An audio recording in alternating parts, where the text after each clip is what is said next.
Global योग गीता में आप सभी का स्वागत है। आज हम लोग नवम अध्याय का और यह 10वां श्लोक देखेंगे और 11वां भी देखेंगे। आज सबसे पहले हम लोग वंदना करते हैं श्री हनुमान जी की। गुरु ने श्री गुरु चरण सरोज रज निज मन मुकुर सुधार वरणो रघुबर विमल जसु दायक फलचार बुद्धिहीन तनु जान के सुमिरो पवन कुमार बल बुद्धि विद्या देव मोहि हरहु कलेश विकार। जय हनुमान।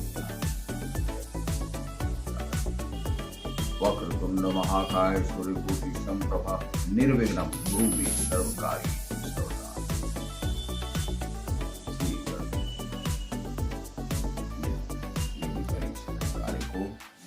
तो यह आज 10वां श्लोक हो चुका था और 11वां श्लोक है।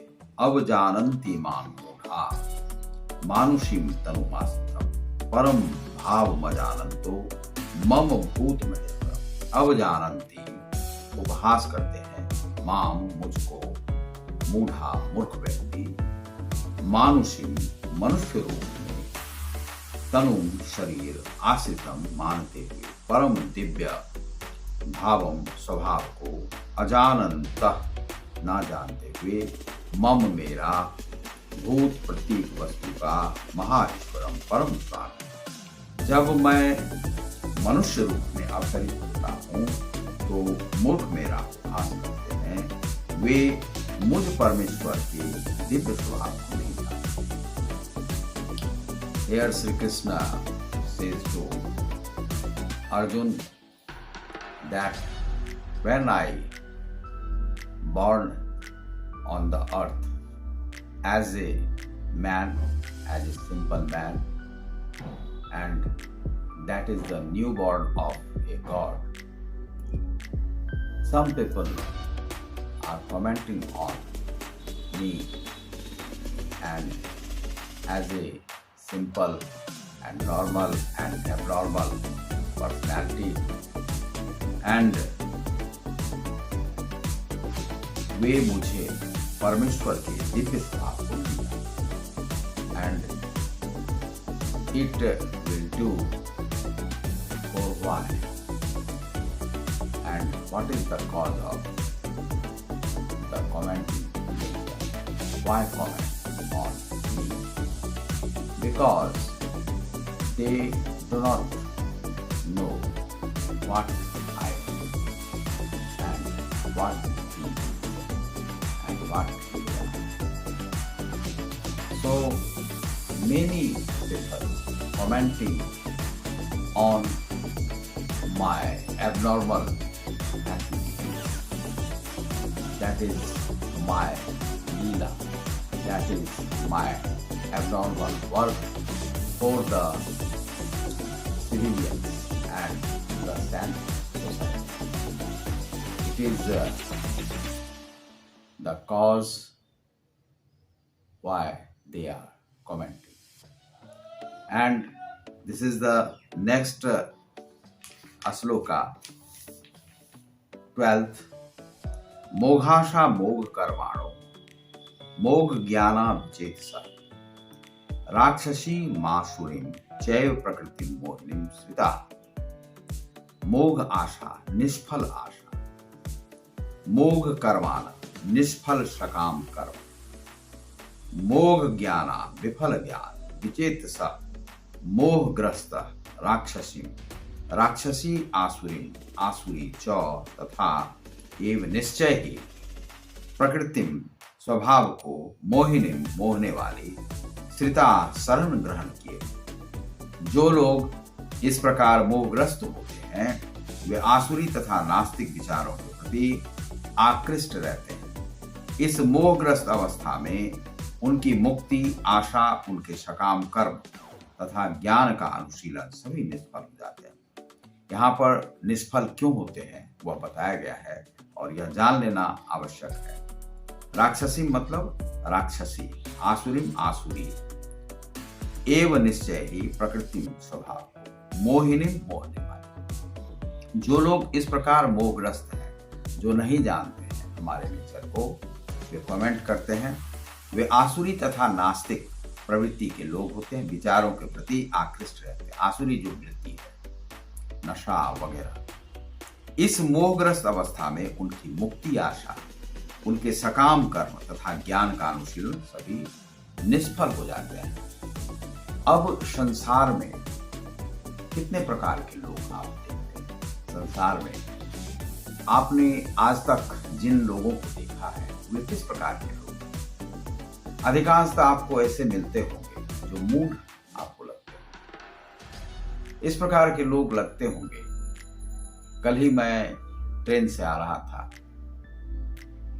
और वैसे मैं विवाह आदि में नहीं जाता हूँ, मुझे बहुत परेशानी होती है, लेकिन चूंकि एक सामाजिक प्राणी भी बनना पड़ता है लोगों को, कहीं कहीं जाना पड़ता है, तो मुझे परेशानी होती है वहाँ।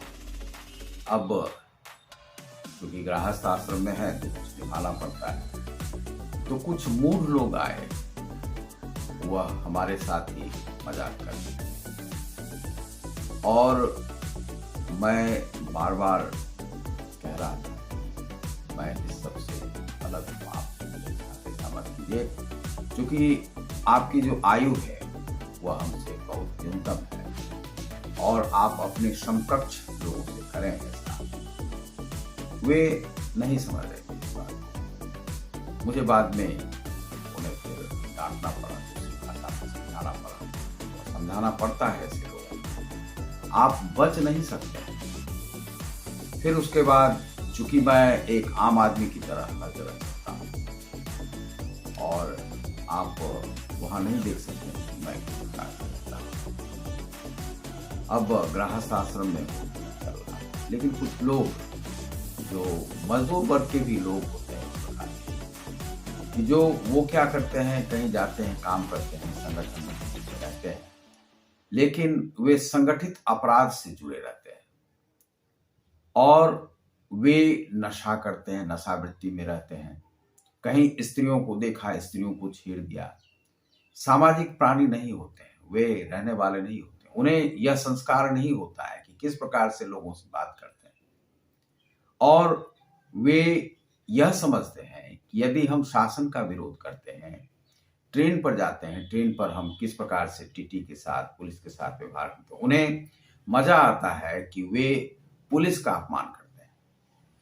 अब वे बार बार बोले जा रहे थे कि यह जो लाइन है, यहाँ पर तो कितने बार जो है तो ट्रेन रुकेगी और यहाँ पर टीटी नहीं बोल सकता है, नहीं तो उसे जो है लेकर के यहीं पे पुले में, नदी में कूद जाते हैं लोग और उसे मार भी देते हैं। इस प्रकार से ये संस्कार बार बार आप बोल रहे हैं और आप भी उसी संस्कृति से आ रहे हैं, और इस प्रकार से महिलाओं को देख करके छीटाकशी करना, महिलाओं के साथ अभद्रता करना, महिलाओं को देखा तो गालियों का आदान प्रदान करना, ये सब इस प्रकार के लोग आपको समाज में मिलेंगे। जब कानून बना हुआ है कि आप नहीं पिएंगे, इसके लिए भी मैंने फाइट किया था, तो वह सिगरेट आदि बंद हुए।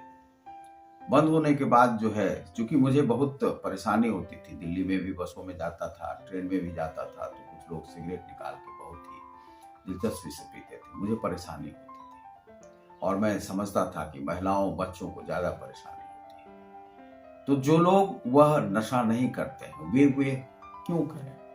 तो समाज में रहने का एक तरीका होता है। इस प्रकार के मूढ़ प्राणी आपको मिलेंगे, उन्हें पता नहीं है कि समाज में कैसे रहा जाता है, संस्कारवान कैसे बना जाता है, संस्कारित होना क्या होता है, उसके लाभ क्या है, शिष्टता क्या होती है। तो ज्यादातर आपको समाज में ऐसे अशिष्ट लोग मिलेंगे। हमने देखा कि हमारे भी परिवार में इस प्रकार के लोग हैं कि जो कहने के लिए आध्यात्मिक हैं, लेकिन वे आध्यात्मिक नहीं।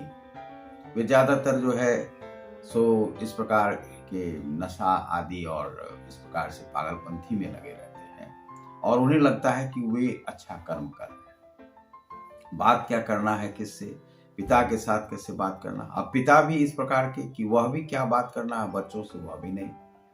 समय पर अपनी लड़कियों का शादी नहीं करना। लड़की जब जो है सो मान लीजिए कि 35 की अवस्था के बाद आप करते हैं तो वह ओवर एज होता है। तो 3 लड़कियों का जीवन वे जो है बर्बाद कर चुके हैं। इस प्रकार के लोग हैं और उसके बाद अपनी गलतियों को मानने के लिए तैयार नहीं होते। आपको यदि ईश्वर ने कन्या दिया है तो आप उसका समय पर समय विवाह करें, लेकिन समझते नहीं है। पत्नी होती है, वह पति से अलग रहने लगते हैं। तो अब मान लीजिए कि संतान की आवश्यकता सबको होती है, क्योंकि जब आप अंतिम यात्रा में जाएंगे तो आपको अपने बच्चे से अग्नि चाहिए और यह बच्चे का भी संस्कार होना चाहिए कि आप अपने पिता को किस प्रकार, क्योंकि आप यदि पिता को नहीं देखेंगे तो आपका भी जनरेशन उसी तरह से आएगा, जनरेशन गैप है। तो यह जो है, इस प्रकार के मूढ़ लोग, मूढ़ प्राणी इस समाज में ज्यादातर मिलते हैं।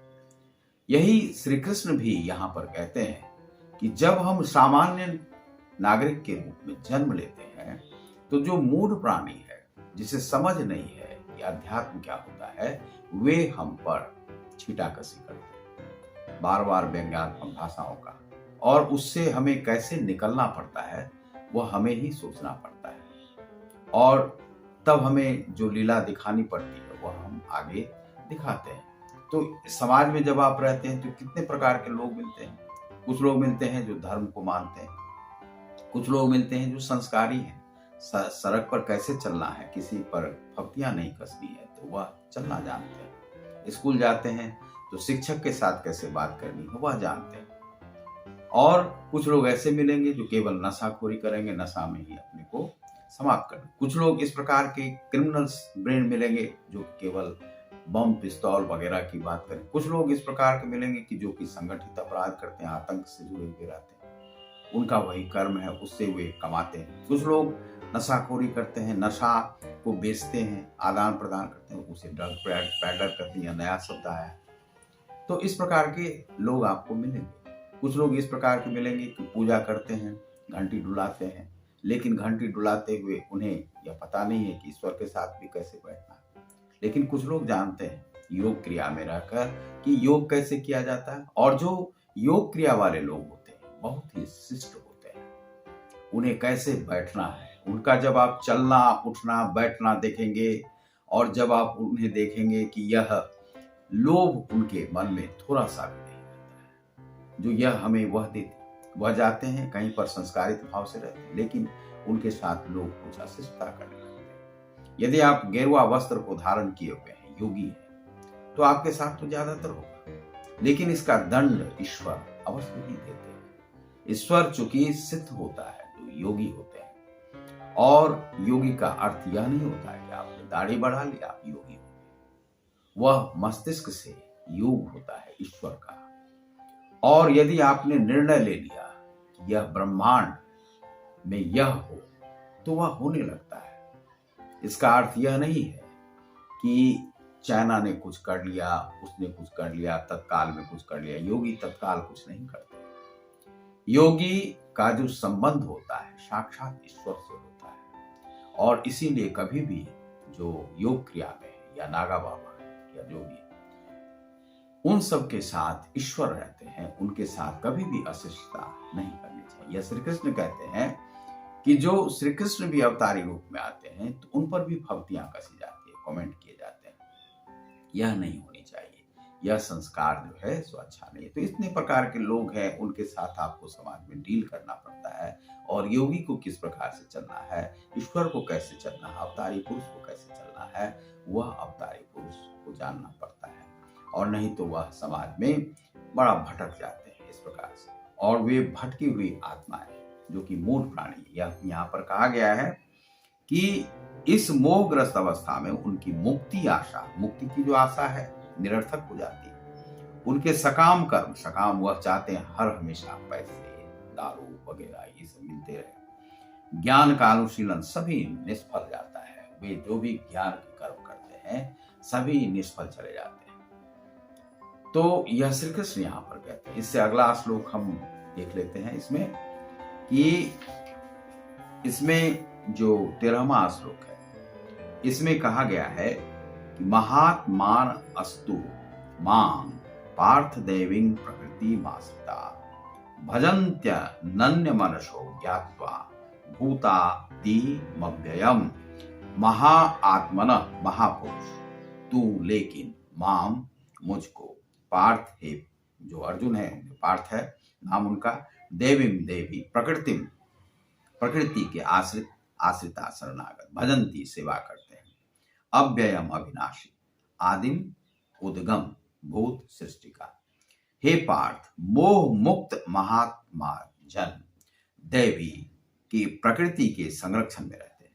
वे पूर्णतः भक्ति में निमग्न रहते हैं क्योंकि वे मुझे आदि तथा अविनाशी भगवान के रूप में जानते हैं। अब यहाँ पर इस पर ध्यान देना आवश्यक है, जो अर्थ जो दिए गए उसके बाद व्याख्या दें।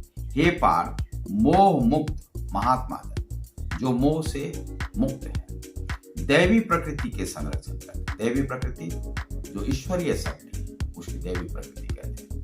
वे पूर्णतः भक्ति में निमग्न रहते हैं। वे पूर्णतः भक्ति में, जो क्रिया योगी भी है वह भक्ति में निमग्न रहते हैं। ईश्वर के साथ उनका है संबंध, वह शून्य से भी साक्षात्कार अपने आत्मा का शून्य में विलीन कर देते हैं क्योंकि वे मुझे आदि तथा अविनाशी भगवान के रूप में जानते हैं। वह प्रारंभ भी जानते हैं, अविनाशी भी जानते हैं। वह हर प्रकार से जानने वाले होते हैं, लेकिन जानने के बाद भी वह बताते नहीं है क्योंकि जो अधिकारी नहीं है, जो धर्म को जानने वाला नहीं है, उसे बताना, उसके साथ उठना बैठना भी महापाप। जो मान लीजिए कि ईश्वर में जो नास्तिक जो व्यक्ति है उसके साथ जो ईश्वर को जानने वाला है उसे नहीं बैठना चाहिए। ऐसे समाज में भी नहीं जाना चाहिए जहाँ पर कि जो तिरस्कार करते हैं, बाकी गाली गलौज ये सब होता है, वहाँ भी उन्हें नहीं जाना चाहिए। तो जो भक्त हैं उन्हें ऐसे ही हमेशा सत्संग में रहना चाहिए जो जहाँ पर कि ऐसे विकृत प्रकृति के लोग नहीं, अविनाशी भगवान के रूप में जानते हैं। वे किस प्रकार से जानते हैं? वे अविनाशी, नित्य हैं और शाश्वत हैं। Here Sri Krishna says God is eternal and who is the right beginner of worship with the concern of God, and he knows about the God, what is the God. He always in worship nature and always do some name on the finger and the mala and the garland with the moti, sphatic and other thing. They are the garland, and again japa name, and they are the bhakta worshipper, and they know about the God. God is eternal power, never die, and they who know about the God, God is eternal, they always do something for God and always achieve something with attachment of God. This is the power of God, and it said by Sri Krishna to Arjuna. And in this stanza, मुझे आदि तथा अविनाशी भगवान के रूप में जाने महात्मा जन वे पूर्णतः भक्ति में निमग्न। तो कौन उन्हें जान सकता है? जो पूर्णतः भक्ति में निमग्न है वही जान सकता है। तो वैसे लोग नहीं जानते हैं जो पातकी हैं, जो भक्ति का ढोंग रचते हैं और भक्ति करने का ढोंग करते हैं, दारू के नशे में रहते हैं, जो त्यागी नहीं है, जिसने बहुत चीज को त्यागा नहीं है, जिसने नशा को नहीं छोड़ा है और इस प्रकार से रहना नहीं जानता है, सात्विक जीवन नहीं है, सादगीपूर्ण जीवन नहीं है, वह कभी भी ईश्वर को नहीं पा सकता, क्योंकि छल छलावा और दिखावा से ईश्वर सदा दूर रहते हैं। आपकी नौटंकी वहां नहीं चलती है। और ईश्वर को जो जानना चाहता है उसे महायोगी महागुरु बनना पड़ेगा। इस संसार में जो जानने वाला है ईश्वर को वह गुरु है, और योग से गुरु की सिद्धता होती है। यही जो है श्री कृष्ण यहाँ पर कहते हैं कि जो भक्ति में हमेशा निमग्न है वही ईश्वर को जानता है, और जो जानता है कि जो आदि कहाँ से है अंत कहाँ से है वह भविष्य वक्ता भी होता है। तो क्रिया योग में आप जब जाएंगे तो आप ईश्वर को जान पाएंगे। यही आत्म साक्षात्कार की प्रक्रिया है। यह जो गीता है यह आत्म साक्षात्कार की प्रक्रिया को बताता है, भक्ति को बताता है, और आपको बताता है कि कैसे आप ईश्वर को प्राप्त कर सकते। ईश्वर को प्राप्त करने का मतलब यह नहीं है कि आपने किसी चीज को पा लिया, आपने स्वयं को पा लिया, और स्वयं को जब आपने पा लिया तब दुनिया में कुछ पाने के लिए नहीं रहता है। और आप जो महायोगी होते हैं उन्हें किसी भी चीज की आवश्यकता नहीं होती है। हमने देखा है कि विकट परिस्थितियों में भी कहाँ से भोजन आ गया, कहाँ से क्या आ गया, हमने सब चीज को अनुभूत किया है इस संसार में, और अनुभूत करके तब जो है सो आपको जानकारी दे रही। यह नहीं बता रहे हैं कि बहुत कुछ हमने पा लिया, लेकिन हमने देखा है ईश्वर को कि किस प्रकार से मदद करते हैं क्रिया योग के साथ। और क्रिया योग को देखेंगे आप, निश्चल हृदय रहते हैं वह हर जगह पर। अब उन्हें यदि कोई मारना भी चाहता है तो वह तत्काल तो चला जाता है, लेकिन उसका जो परिणाम होता है वह लोगों को भुगतना पड़ता है जन्म जन्मांतर तक उसका। सबसे पहले तो हम यह बता देना चाहते हैं कि कोई जो ब्रह्म हत्यारा है, ब्रह्म कौन है?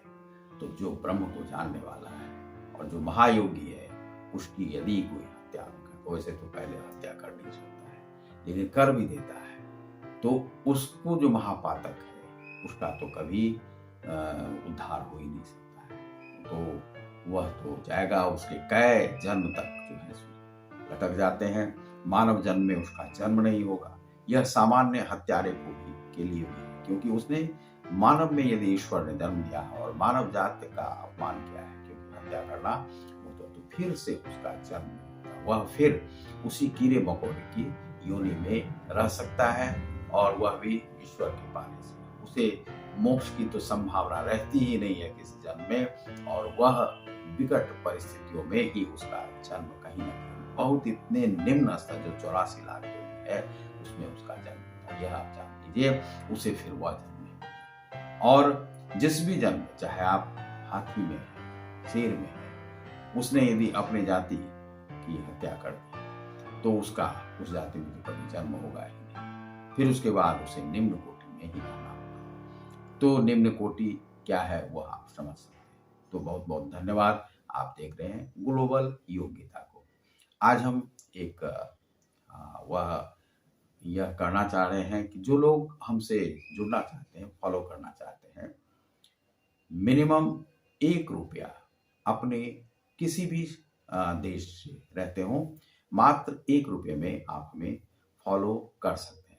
और नामांकन या 1 साल के कोर्स के लिए अलग फीस है, और आप हमें डोनेट कर सकते हैं। यह आपको एक गीता के लिए यह भिक्षाटन, चूंकि भिक्षाटन करने में नहीं जाता, लेकिन आपसे भिक्षा के रूप में यह 1 रुपया आप डोनेट करें, जिसमें कि आप कर सकते हैं इस प्रकार से डोनेट कि डायरेक्ट आप 8002170575 पर पेटीएम के माध्यम से, पेपल के माध्यम से, या फोन पे के माध्यम से, यदि पेपल से किसी भी देश से भेजते हैं या स्ट्राइप से तो भेज सकते हैं। और आप इस प्रकार से sumanji.shhs@gmail.com पर भेज सकते हैं। हमारे वेबसाइट के माध्यम से भी भेज सकते हैं, जो कि वेबसाइट है www.globalyoggita.co.wordpress.com पर भी आप 1 रुपये डोनेट करके भेज सकते हैं। आप पेपल के माध्यम से sumanji.shhs@gmail.com पर भेज सकते हैं। 8002170575 फोन पे पर भी भेज सकते हैं। तो गूगल पे से भी भेज सकते हैं। तो आप एक प्रकार 1 रुपये का आप जो यह भिक्षा है आपसे, और चूंकि मैं भिक्षाटन करता नहीं, और किसी भी देश से आप भेज सकते हैं। संसार के सभी लोगों से यह मैं भिक्षा अपने गीता ज्ञान के लिए कर रहा हूँ, जिससे कि गीता का मैं प्रसार कर सकूं, और उससे उस निधि कोषी में लगाई जाएगी संस्था के विकास के लिए। तो बहुत बहुत धन्यवाद। नमस्कार।